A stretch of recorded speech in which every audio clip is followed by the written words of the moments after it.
Hello class, it's Tanisha. I'm here with my quiz review.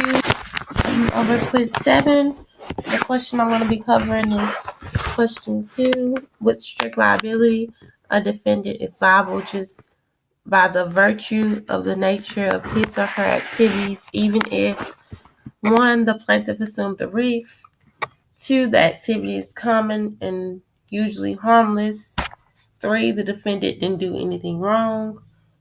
The last answer choice is nobody got hurt. So first what I did is I went to the book. I turned to page 184 in the book where it talks about strict liability, and it says that the defendant is liable without the plaintiff having to prove fault.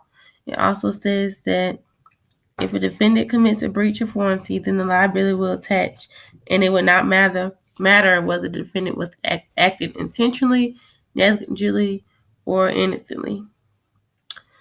Okay, it says, as with other strict liability torts, the plaintiff does not have to demonstrate that the defendant was negligent or acted intentionally in order to recover damages. So basically, the plaintiff doesn't have to prove that the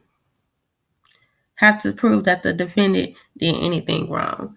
So I went through the answer choices and I knew right off that it wasn't the plaintiff assumed the risk or nobody got hurt, because it says that with strict liability, the defendant is liable without the plaintiff having to prove fault. So it doesn't matter if the plaintiff assumed the risk on the first answer choice. And for the last one, if nobody got hurt, it doesn't matter if someone did get hurt.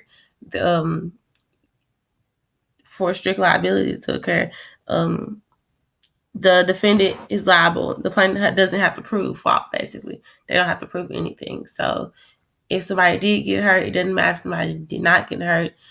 It would still be the same. I looked at the next 2 answer choices, which is activity is common and usually harmless, and the defendant didn't do anything wrong.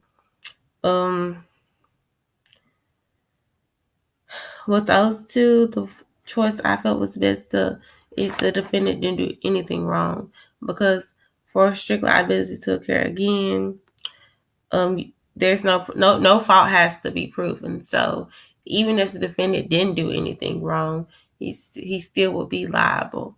And the activity is common and usually harmless. Again, it doesn't matter the extent or the activity. It doesn't matter, because again, you're not having to prove that any wrong was done. You're not having to prove fault with strict liability. All right, that sums up my quiz review. Thank you.